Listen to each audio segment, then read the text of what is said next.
We should have had this dialogue a long time ago, a long time, frankly, before I got to office. And I think we're all to blame. I do feel that we have both made some mistakes. The United States has been foolish, he said, and he didn't criticize Russia there. Remember, Tom, when Republicans didn't like presidents on foreign soil casting any sort of blame on the United States? Well, you know, from the beginning of this process, one of the things that shocked me most, Allison, is the willingness of Republicans, and even Republican national security experts like John Bolton, who a year ago, now the president's national security advisor, but when he was just a conservative commentator a year ago, called Russia's intervention on our election an act of war. And now, as the president's national security advisor is calling it a witch hunt. The most shocking thing about all of this is the willingness of so many Republicans in office to abase themselves, to lay down their ethics and morals for a president who is not only himself a deeply indecent person, but who is lying time and again. Their willingness to do that for a president who would sell each and every one of them down the river in a split second if it served his interest. It's shocking to see so many Republicans lay themselves down that way. As I noted in my column, at least Stormy Daniels got paid for her silence. So you note, as you're laying this all out there, that you think all this pushes the United States into a new phase in the Trump presidency, one where you are very concerned about unintended consequences. What does that mean? Well, you know, John, when you do so many things that the president is doing right now, from a trade war with Russia to with China and our European allies in Canada, to all the other things he is doing on the world stage, none of them the process of any interagency review, let alone hearings. Let's just take the tax cut for corporations. I actually support a tax cut for corporations, but it should have been balanced off with a tax hike on some other products and services. Otherwise, we're going to end up with $1 trillion more in debt. That's going to push up interest rates. That will strengthen the dollar. And by the way, that will increase the trade deficit. And now we're seeing that come through. Remember what the president and Republicans said, the tax cuts will pay for themselves. Well, the data out just yesterday shows that's not happening at all. So you're going to get all these unintended consequences then bouncing off one another. But, Tom, is it, to quote James Carville, just the economy stupid? I mean, are the Republicans doing what you say and sort of compromising what they previously held very close as their dear principles because the economy is doing well, the unemployment rate at the moment is down, and all the things are humming on all cylinders?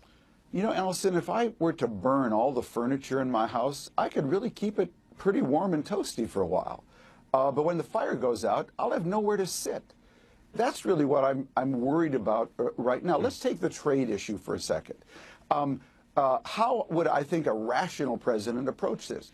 First of all, let me be very clear. I have supported the president on the China trade issue. We have a trade problem with China. China got rich over the last 30 years through hard work, investing in infrastructure, investing in education, delayed gratification, and cheating on WTO rules, non-reciprocal trade arrangements, and general shenanigans about not allowing our companies the same access we allow theirs. They got rich over the last 30 years around tennis shoes, T-shirts, and solar panels with that strategy. If we allow that strategy to go forward on the issue of aerospace, artificial intelligence, supercomputing, we're going to have a real problem. The president's right on that. But how would you approach that? Well, I'd approach that by first getting all my Asian allies on my side. I might even sign a trade agreement. We call it TPP, for instance. Then at the same time, I'd get my European allies on my side because they have the same problem with China. I wouldn't slap steel and aluminum tariffs on them. Then I'd sit down with the Chinese in secret, in private, and say, now we're going to have a trade negotiation. I'm not going to get in your face. We're both going to come out and announce a win. But we would have real leverage on our side. Instead, Trump blew up TPP. He blew up relations with the EU, and he did the whole thing in public, and now it's a big face issue between us and China. Thomas, stick around. We're going to talk to you much more in just a second. We want to do a quick reset. We want to thank our international viewers for joining us right now. For you, CNN Talk is next. For our U.S. viewers, New Day with Thomas Friedman continues right now.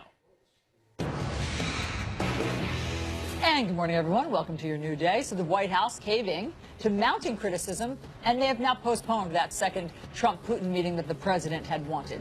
President Trump had just invited Vladimir Putin to Washington last week, even though President Trump was almost universally criticized for taking Putin's word over that of his own intelligence agencies while in Helsinki.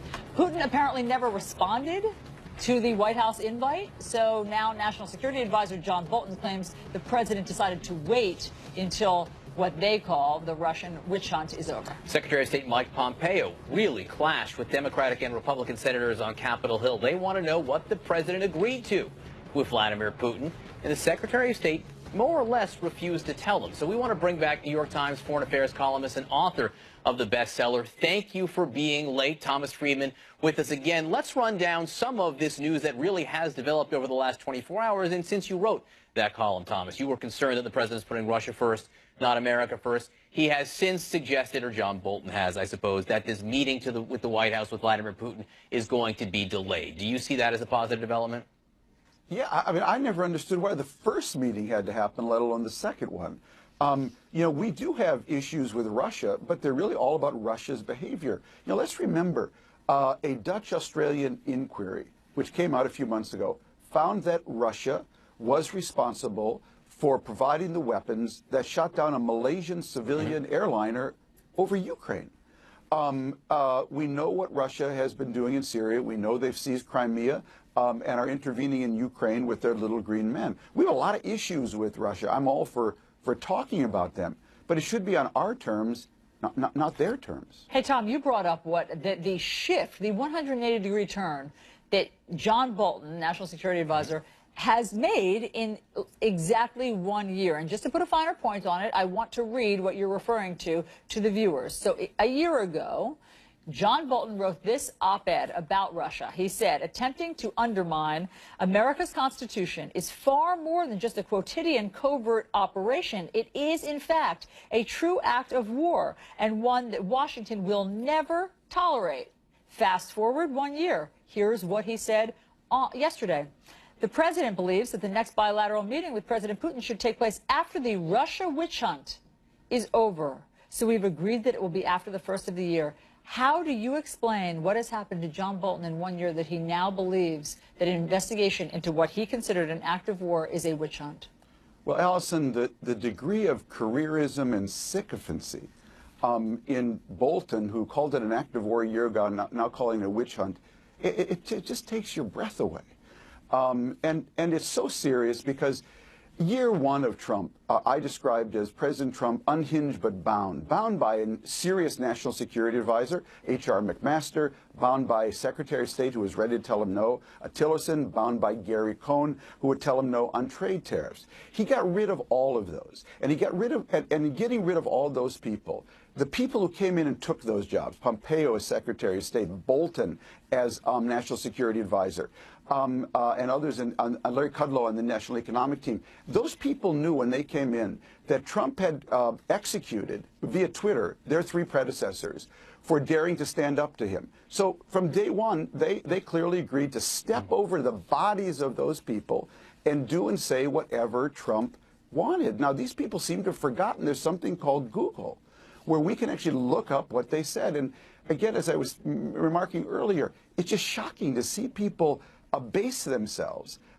for these jobs at such a key time on such key issues. Well, Secretary of State Pompeo, who replaced Rex Tillerson, who you were talking about, was up on Capitol Hill yesterday, and he was facing a lot of questions about what we've been talking about, which is the Russia meeting. What did President Trump agree to with Vladimir Putin?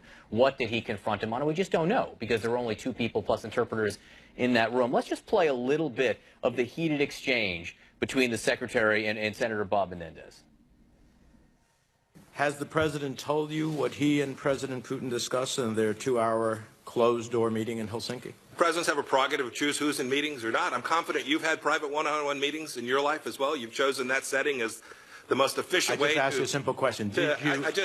You can't eat up my 7 minutes, Mr. Secretary. Did he tell you whether or not what happened in those 2 hours? Yes, Senator. The predicate of your question implied some notion that there was something improper about having a one-on-one meeting. I completely disagree with the premise of your question. I didn't ask you a predicate. I asked you a simple question. I hope we're going to get through it. Did he tell you what transpired in the 2-hour meeting? I've had a number of conversations with President Trump about what transpired in the meeting.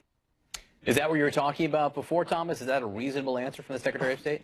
Just shocking to compare a private meeting of a senator with a summit that was largely held in private by the President of the United States with a leader accused of interfering in our elections on his behalf. To compare those two is preposterous. I listened to that hearing. I didn't listen to every word, but I listened to a lot of it.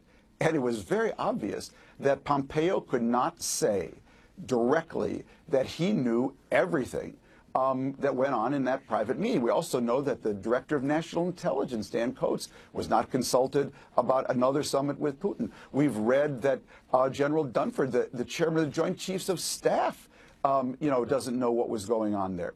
That's just appalling. And so where does that leave us? How will we ever know? And if we never know, which is more likely, what happened during those 2 hours, what is that? Where does that leave the American public? Allison, we have a real problem. We have a president without shame, backed by a party with no spine, echoed by a network without integrity. That is a huge alliance that is ready to lay itself down for anything this president wants. And there is only one answer to that. There has to be a check on this president's power. That is what the next midterm elections are about. I am not some raving Democrat or liberal, if you know my column. I have some conservative twitches as well. But I know one thing. There's only one issue on the agenda of the 2018 election. Will we have a check on this man's power? Therefore, you must run as a Democrat, vote as a Democrat, canvass for a Democrat, raise money for a Democrat, or drive a Democrat to the polls. That is the only way we are going to get a check on his power. This is not about liberal legislation. Nothing's going to happen between 2018 and 2020. Trump's not going to sign anything. But there has to be, for the sake of our country, a check on this man's power when you have a president with no shame, a party with no spine, backed by a network ready to be his bullhorn and parrot. There has to be an independent check on his power. Well, there's a suggestion from some people that we have on this show, and there was a suggestion from Secretary of State Mike Pompeo yesterday that in a way there is a check. If you look at what the government has done versus what the president is saying, it is different. Right now, this summit, the second summit, has been delayed. Yesterday, the government put out a statement saying that the United States does not recognize the Russian occupation of Crimea. Yesterday, there was an announcement of some kind of agreement between the United States and the EU on trade, at least a deal to talk about a deal. The tensions were reduced. So, is the actual action different than the words? I think there is some truth to that. I think we have to say there's some truth to that. But I think those restraints were put on by the previous team. And I certainly don't trust the new team to contain those, to retain those kind of restrictions or to implement them in an effective way. What in the world? In what planet in the Milky Way galaxy would it make sense for us to have had Putin here one more time after this crazy meeting that we have known nothing about what actually transpired there? What in the world is that about? And by the way, I mean, the reporting from behind the scenes is that, yes, while President Trump's administration has been tough on Russia in terms of sanctions and expelling diplomats more than any other country, the reporting is that he was dragged reluctantly to do these things. So it's not as big of a chasm between what he says and what he does as we might think, that sometimes his administration boxes him in and he has to impose sanctions, but his natural inclination is not to do so. And that's the point. As a lot of those restraints were put in place by the previous national security team. And when you see John Bolton going from saying that Russia's intervention in our election was an act of war to the fact that it's a witch hunt, do you really trust going forward what he's going to do? And that's why we have to have a check on the power of this president. That is the only way that we can be assured that our interests, that we will have an administration that's putting America first, not Trump first, and not Russia first. What happens next? What happens next, do you think, as this summer goes on? And I keep going back to this meeting with the head of the European Union yesterday, because he did seem to come here wanting to deal and wanting to move forward. Does that mean perhaps the contention that we saw with the NATO leaders will be put in the rearview mirror? Yes, it's so hard to predict it because, look, I'm a firm believer that some things are true even if Donald Trump believes them. And I say that all the time. And some of the things that he is doing, I support on China. It's just a question of, are you going to get it done in a way, in a rational way? One of the problems of all this personal diplomacy is when you've made it personal with Kim Jong-un, the leader of North Korea. And I think the president deserves a high mark so far for what he's done with North Korea. But when it's all personal, if the other guy starts cheating on you, you're very reluctant to call him on it because you've made this so personal that it really involves you having to back down in ways that can be very embarrassing. Same with Putin. There's a reason we have a process for doing these things. There's a reason you have congressional hearings for doing these things. And always remember one thing, we haven't had a crisis yet. We have not had a crisis. The only crises we've had are the ones Trump has created. What if we have a big crisis and we look around and we discover, as my friend Dov Seidman likes to say, that we have a president with formal authority but no moral authority? That will be hugely consequential in a crisis. And that's what worries me most going forward. Tom Friedman, author of Thank You for Being Late.